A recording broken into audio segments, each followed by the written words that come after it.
Hello everyone. So it's 25th of December. It's Friday, and it's the last Friday of the year. So I thought I will do my last Friday reads.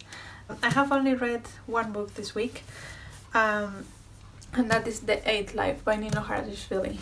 It's a chunker, so I'm happy that I was able to read this in a week, and it's also wonderful.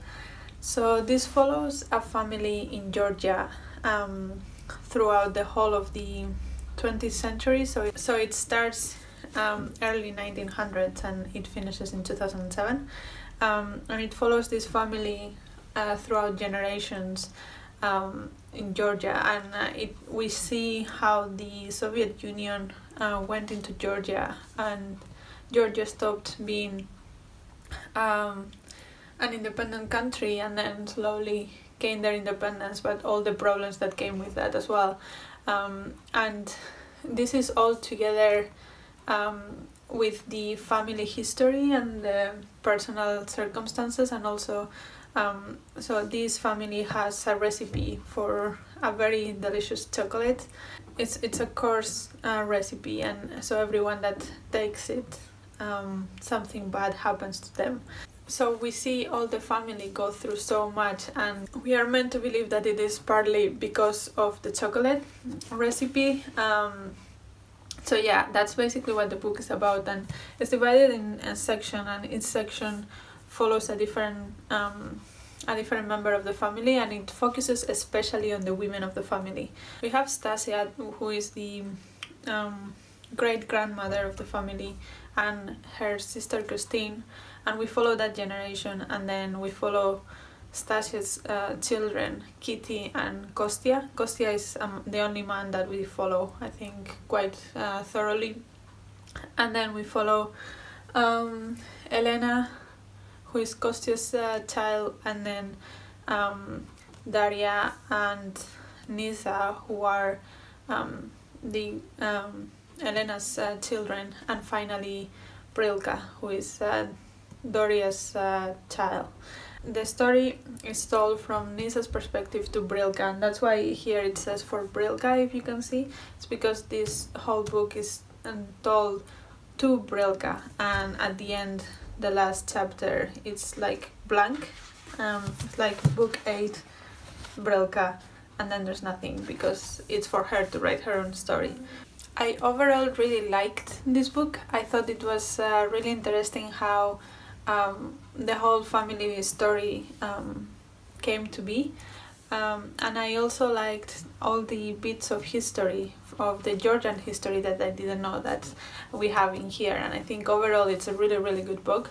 The only criticism I could give for this is I would have liked the chocolate story to be a bit more prevalent, because it is quite prevalent at the beginning and at the end, but in the middle it's kind of lost a little bit, and it doesn't come up for many pages, and yeah, it gave a level of whimsy to the story that I liked, because the parts of the Soviet Union were very very harsh and very cruel, and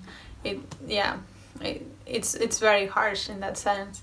It's not a British story, and I don't know, the fact of having that chocolate story and the course, it's kind of magical, brutal as well, but in a more magical way, which I would have preferred to see a bit more. And that's funny because I don't like chocolate, but yeah, I think that would have made the story even better for me. But overall, I thought this was really, really good and worth all the pages that it has, and I would recommend for people to read. So yeah, that's the only thing that I finished this week, but I also started the Judemehrant, which is an anthology of essays about what it is to be an immigrant in the Netherlands, and I have read about a third of the essays, and I'm liking them so far. They are not too difficult to read, because my Dutch is not perfect. It's always harder for me to read in Dutch, but this is good enough for me that I can understand like 80% of what they are saying, so it's good. And yeah, some of the remarks are things that I already was familiar with, and some of them are really a bunch that I think should be realized by more people. So I think that this is an important book so far, and I suppose it will still be there. So yeah, I'm enjoying this one. And for my plans for next week, there are 2 books that I definitely want to get read. The first one is Flight to Canada by Ishmael Reed, and this is a reread for me. Both of them are rereads actually, because basically I had my reread project, right? And this one was my pick for December, and I haven't read it yet, and it's very short, so I thought it would be a good thing to read at this moment. And yeah, I think that that's something that is going to be read this week. And the other reread that I still have to do was for November, and that was Las Venas Abiertas de America Latina by Eduardo Galeano, which actually I had ordered like a month ago, and it just came this week, so that's why I haven't read it yet.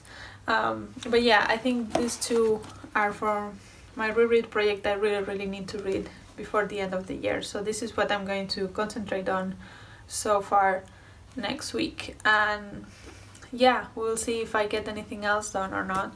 And otherwise, yeah, that's all for me today. I hope you're having great holidays if you are having holidays. And yeah, see you next video. Bye!